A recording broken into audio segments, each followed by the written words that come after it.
tal? ¿Cómo les va? Qué gusto que nos acompañen este martes en la UNAM Responde. Quédense con nosotros durante los próximos minutos porque hoy vamos a estar hablando de inflación, de recesión, de empleos y de cómo todo esto afecta a nuestros bolsillos y por supuesto también a nuestra economía. Además tenemos algunas recomendaciones literarias y también algo de lo más vigente que ocurre en nuestra universidad. Quédense con nosotros y también háganos llegar sus dudas y sus comentarios a través de nuestras redes sociales. Ustedes ya las conocen, decidan cuál prefieren y sigamos haciendo juntos este programa de la UNAM Responde.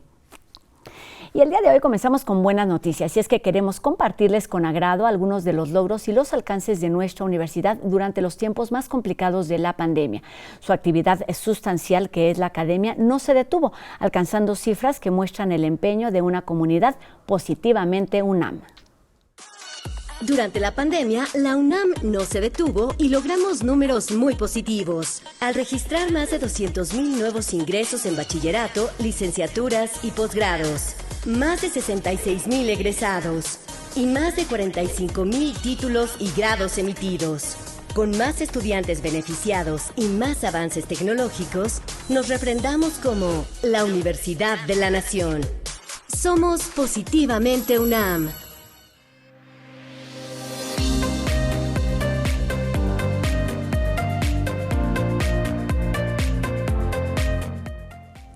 La economía y las finanzas son temas que están presentes en nuestra vida cotidiana y que generalmente los ligamos pues al estrés o a la preocupación por lograr que el dinero nos alcance para cubrir todas las necesidades básicas. ¿Qué debemos saber cuando escuchamos que la inflación nos perjudica o que se habla de una recesión económica?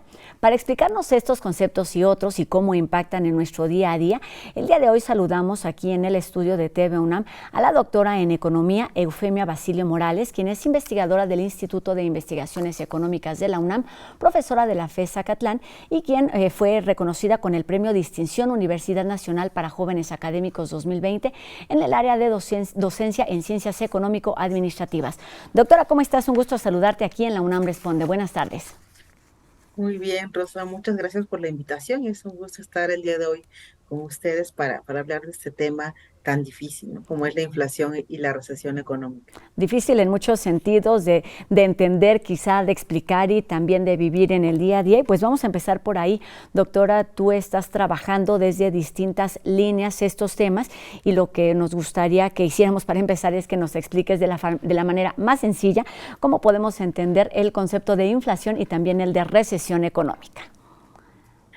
Claro que sí, pues bueno, de entrada entender la inflación, ¿no? Que creo que todo nos está pegando. La inflación es el aumento de precios, el aumento generalizado de los precios de los bienes. Y entonces cuando nosotros notamos que cada vez nos alcanza para menos cosas, estamos ante un proceso de inflación, ¿no? De repente decimos, bueno, estamos ganando lo mismo, el sueldo no nos lo han bajado, pero vamos al mercado o adquirir algo a la tienda y cada vez el dinero nos rinde menos, ¿no? Se habla entonces de inflación y de que esa inflación también disminuye nuestro poder adquisitivo, que es justamente lo que comentamos, ¿no? Tenemos el mismo dinero, pero nos alcanza para menos. Los precios están subiendo aceleradamente. Estamos abandonando la meta de inflación, que es justamente la que el Banco de México ha establecido desde el año 2000, que es del 3 más menos 1%, y actualmente nos estamos situando en cerca del 6 o 7%, y lo preocupante de esto es que se habla de que aún no llegamos al pico, ¿no? Estamos ante la inflación o la subida de precios, para que quede más claro, más alta de los últimos 22 años, entonces sí es algo preocupante y difícil, como decíamos al inicio. Y por otro lado, la recesión nos Doctora, habla de perdón, esa... sé que te Sí, pregunté las dos claro. cosas, pero me parece que podemos terminar de entender justo lo que estamos Sí. hablando, que es el de la inflación. Siempre los precios van subiendo, vamos, es un proceso natural que vayan encareciéndose los precios de producción, de distribución, y entonces pues llega a un costo más elevado para la adquisición. Pero ¿por qué resulta como tan evidente este aumento que es que compramos menos con la misma cantidad de dinero? ¿Qué otros factores influyen para que esto suceda y se sienta de esta manera? Sí, pues creo que ha influido mucho de entrada la desaceleración económica, que va de la mano lo que ha ocurrido con la pandemia, que obviamente ha detenido la economía a nivel mundial, pero que a nosotros, a los países más vulnerables, como es el caso de México, nos ha afectado más porque ha habido desempleo, ha habido menor inversión, También sumémosle los conflictos a nivel mundial, los choques externos, el encarecimiento de materias primas. Entonces, todo esto impacta para que los precios se encarezcan, ¿no? Sobre todo, lo decíamos, las condiciones de recesión y que hacen que se desacelere la economía y que finalmente, como decimos, podamos comprar menos de lo que eh, teníamos antes considerado en nuestra canasta básica. Pues ya tocaste, creo que también al mismo tiempo esto de recesión económica, no sé si hay algo más que decir justamente cómo, entendiendo que estos conceptos no tienen que ver solamente con las políticas públicas, con estas estadísticas, con estos pronósticos que se hacen a nivel nacional e incluso global, sino que impactan directamente a los bolsillos de las personas y de las familias. Sí, en efecto, como bien comentas y como yo también decía al inicio, se habla de desaceleración o recesión por la caída significativa de la actividad económica, o sea, la economía deja de crecer, se frena y a lo mejor nosotros como consumidores o como personas que a veces no están tan metidos dentro de esto, nos es difícil decir, bueno, el PIB bajó tantos puntos o la inversión cayó 3%, pero en esencia se refiere a esto que podemos incluso sentir o vivir día a día, ¿no? Al enfrentarnos al desempleo, a la menor productividad, a que se nos encarecen los precios, a que la economía, como veíamos en la pandemia, eh, caen las inversiones, empresas cierran, entonces todo esto habla de una desaceleración económica, o sea, no nos está viendo también a nivel económica y decíamos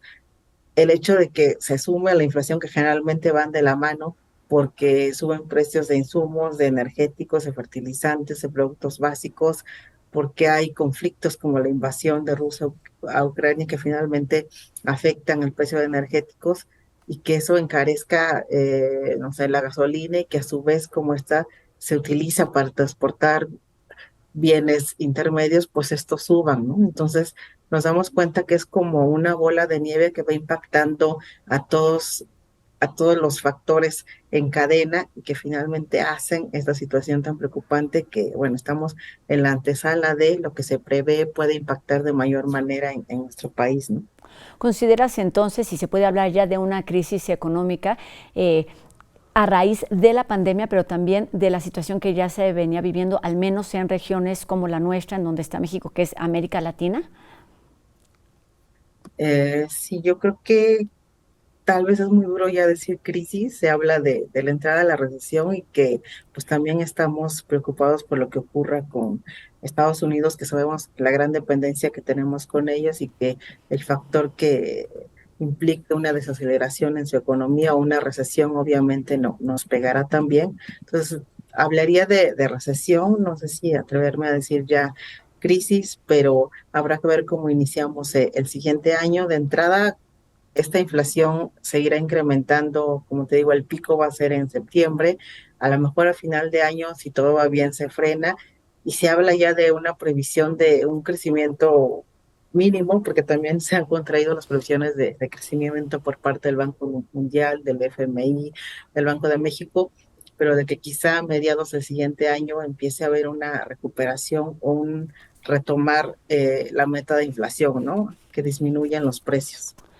¿Qué se necesita para que esto suceda? Entre una de tus líneas de investigación leí que era justamente el ciclo económico. ¿Existe una regla, existe una dinámica de cómo debe ser la economía, de cuáles son esas etapas, esos pasos que debe seguir para que no estemos hablando de crisis, pero sí de una recesión, sí de una situación crítica cuando enfrentamos una pandemia tan larga, cuando sabemos lo que ya mencionabas, durante varios meses la economía se detuvo completamente, para quien así podía también saber sabemos que es una pandemia que ha impactado de distintas maneras de acuerdo a las condiciones de cada una de las personas y de las familias, pero explícanos esto. ¿Cuál sería, digamos, como el proceso o cómo se entiende esto a nivel académico, a nivel de pensar y no solamente de entender lo que sucede en el día a día, doctora?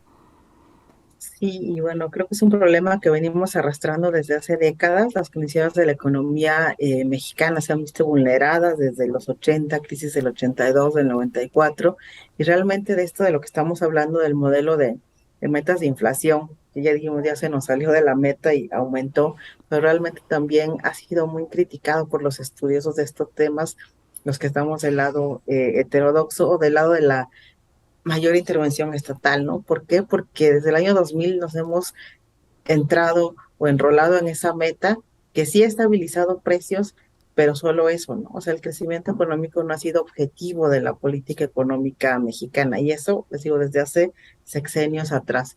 Y entonces, cuando nos enfrentamos a un problema como esto, generalizado, de pandemia, de recesión mundial, el hecho de que nos salgamos de la mente y se dispare la inflación es un gran problema porque no tenemos las bases detrás de una economía sólida, de una economía solvente, de crecimiento. Si estuviéramos creciendo, a lo mejor ese impacto de precios no sería tan grave, ¿no? Porque diríamos, bueno, tenemos empleo, tenemos salario digno, tenemos condiciones, una economía fuerte, seguramente vamos a recuperar como muchas de las economías desarrolladas. Pero el problema es que no lo tenemos, ¿no? No tenemos las bases detrás sólidas y en un momento como este de recesión es difícil decir, bueno, retrocedo, ¿qué hago para arreglar todo esto? Yo creo que lo esencial o lo que se debió hacer antes, porque recordemos incluso que antes de la pandemia estábamos en crecimiento cero, llegamos al 0%, o sea, nulo crecimiento, es sentar las bases para la recuperación, ¿no? Fortalecernos al interno, incentivar el mercado interno, el consumo local, los tratados comerciales con otros países que sabemos que es difícil por lo que estamos atados en el TEMEC, pero tratar de y hacer uso eficiente del gasto público, que se ha vuelto procíclico cuando antes era contracíclico, es decir, se usaba ante las recesiones y ahora se baja aún más y bueno, vemos lo de la austeridad, ¿no? En lugar de aumentarlo, lo contraen y esto hace que justamente el ciclo ya no se regule. Entonces es un problema estructural muy fuerte que decimos no es de ahora, sino lo venimos arrastrando hace sexenios, décadas, pero nunca es tarde y a veces dicen que las crisis son una oportunidad, ¿no? Para reflexionar y decir, bueno, retomemos, pensemos en la importancia del Estado, de la política fiscal y de sentar las bases claras de una economía y no solo pensar en estabilidad, sino en crecimiento también. Antes de pedirte que nos ayudes con cuáles serían las alternativas o las posibilidades que se podrían tomar para contrarrestar de la mejor manera esta situación actual, doctora, me gustaría que habláramos de un producto básico de nuestra canasta, que es el de la tortilla. Se ha elevado considerablemente, esto impacta en muchísimas cadenas de producción, de distribución, pero también de alimentación. Háblanos de por qué es tan importante este producto y de cómo está generando, pues, o cómo es un ejemplo de lo que sucede en términos de economía, de estas reacciones en cadena.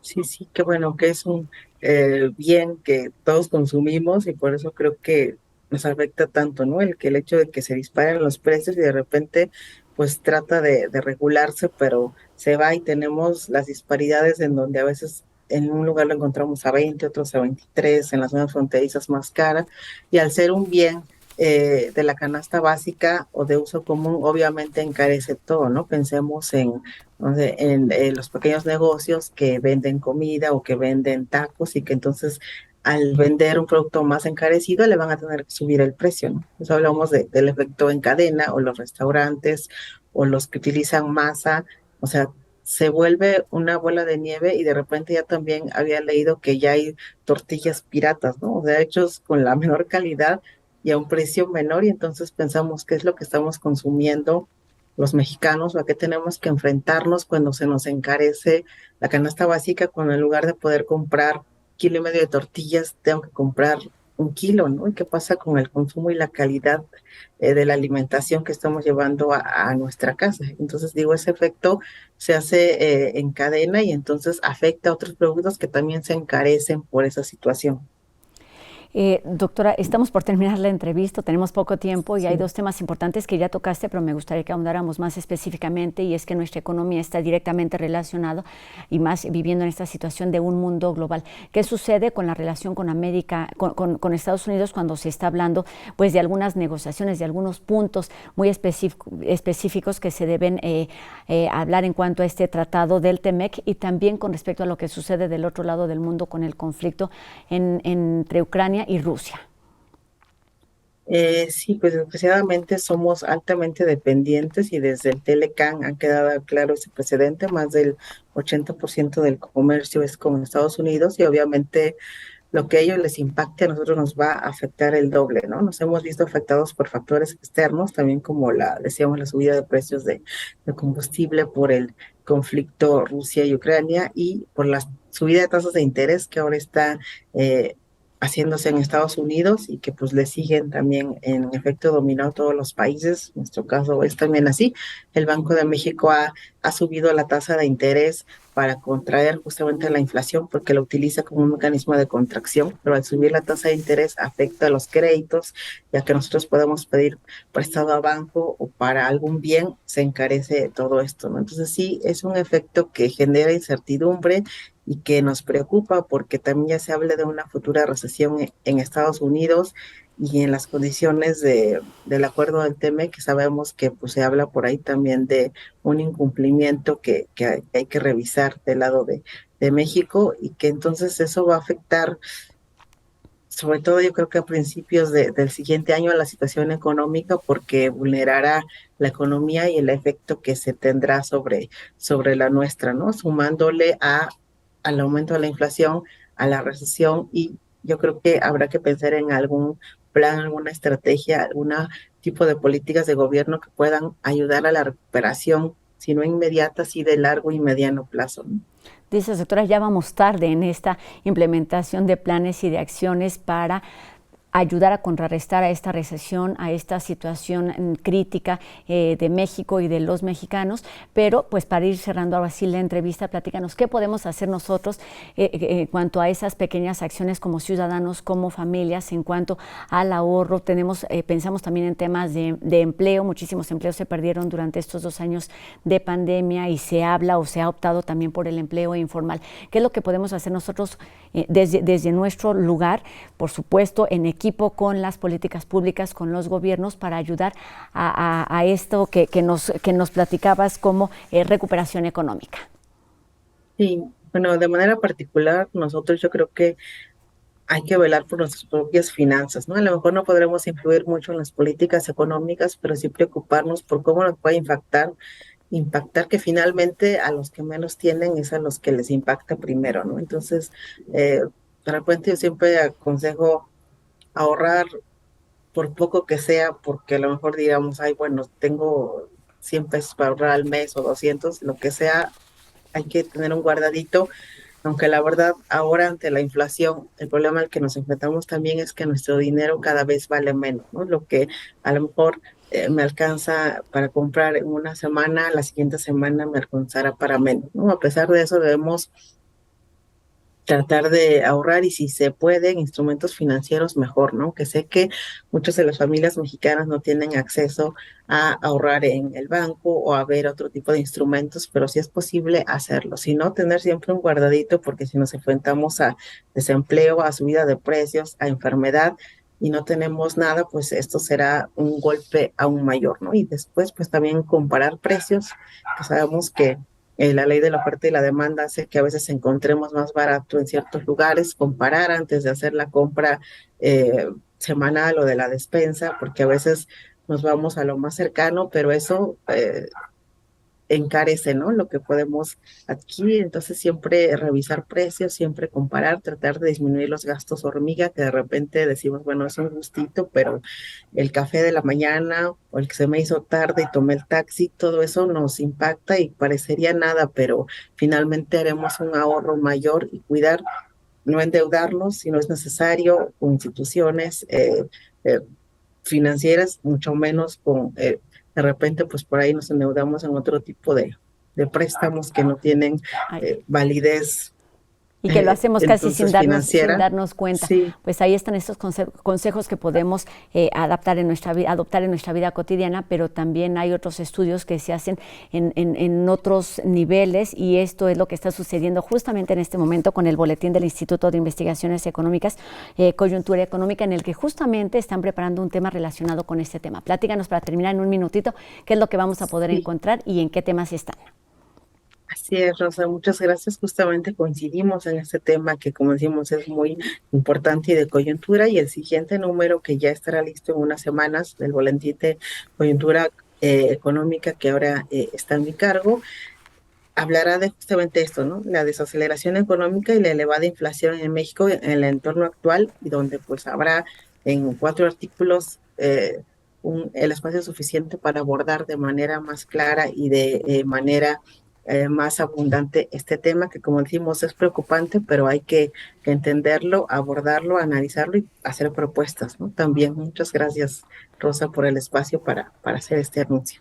Pues muchas gracias, doctora, y pues quedémonos con toda esta información. Me parece lo más importante o lo básico, estar conscientes de estos temas, hablarlos para hacerlos, para poderlos poner en práctica, todos estos pequeños consejos que ayudan a nuestra economía personal, a nuestra economía familiar, y pues esperemos también, seamos pacientes. No hay buenas noticias o no hay un buen panorama, al menos a corto plazo, en términos de economía, de inflación y de costos, así es que pues sigamos haciendo lo que nos toca y acerquémonos también a los especialistas.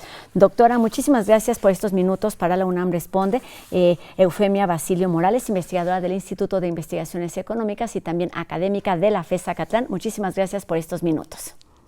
Muchas gracias, Rosa, a ustedes por el espacio y bueno, les dejo mi agradecimiento y que tengan muy buena tarde. Gracias, doctora. Por ahí han estado apareciendo estas páginas en donde podemos tener acceso a las investigaciones que hacen en este instituto universitario. Y bueno, de la realidad nos vamos a la ficción. Esta tarde, Anel Pérez nos invita a ser parte de un taller de cuento que será impartido por el periodista Eduardo Limón, a quien conocemos muy bien, y bueno, que seguramente será toda una experiencia enriquecedora, tanto para la lectura como para la escritura.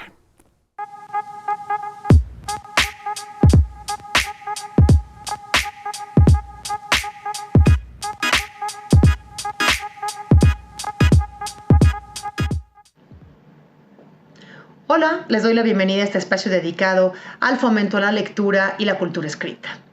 Como sabemos, la literatura se mantiene en un constante proceso, en un constante movimiento, y como consecuencia de esto, la actualización en todas sus vertientes es una práctica que hemos decidido mantener en la Dirección de Literatura y Fomento a la Lectura.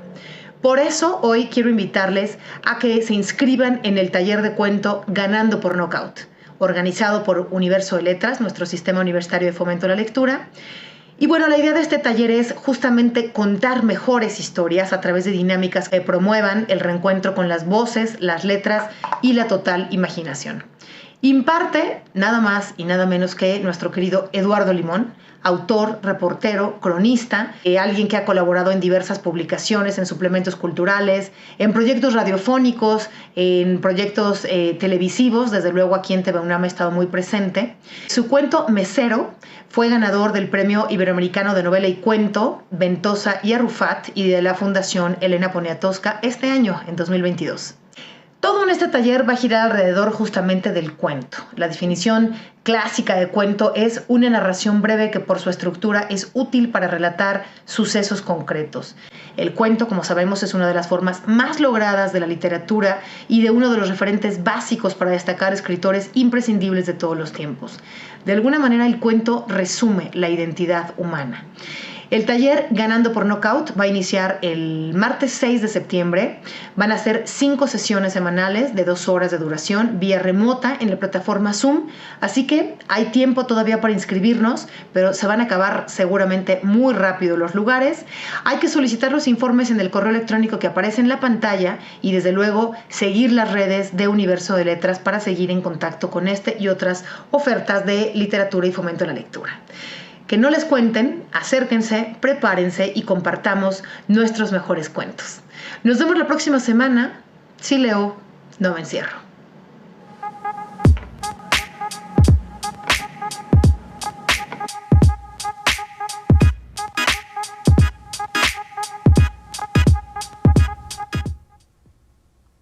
Gaceta UNAM celebra la vida y la riqueza de nuestro campus universitario y nosotros celebramos y también felicitamos a Gaceta UNAM porque fue publicada justamente un día como hoy, pero de 1954. Larga vida a esta publicación universitaria y vamos enseguida con una muestra del número más reciente.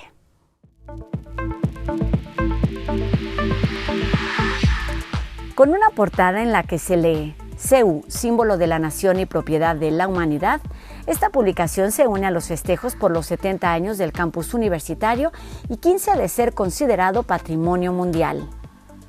Conoceremos a José Alberto Ramírez Aguilar, académico de la Facultad de Ingeniería, quien será el único mexicano que formará parte de la primera misión espacial de Latinoamérica. Se siguen sumando voces y reflexiones en torno a la libertad de pensamiento y de expresión a raíz del ataque en contra del escritor Salman Rushdie. El Museo de las Ciencias Universum te guía para crear un huerto en casa y así hacer frente a la inflación y a la crisis ambiental con ayuda de la inteligencia artificial.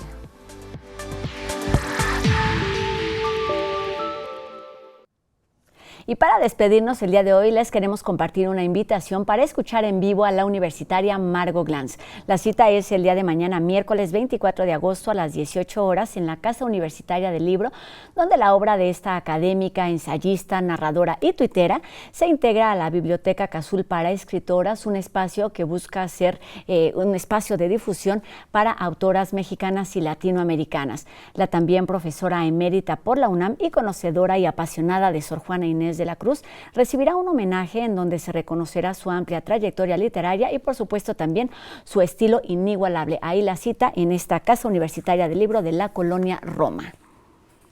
Y con esto terminamos nuestro programa de hoy con muchísima información, con muchísimas recomendaciones de lo que está sucediendo en nuestra Universidad Nacional Autónoma de México. Agradeciendo a ustedes que nos ven del otro lado de la pantalla y a quienes hacen posible esta transmisión día con día. Los invitamos a que nos acompañen mañana en una emisión más de La UNAM Responde, por supuesto 2:30 por TV UNAM. Adiós.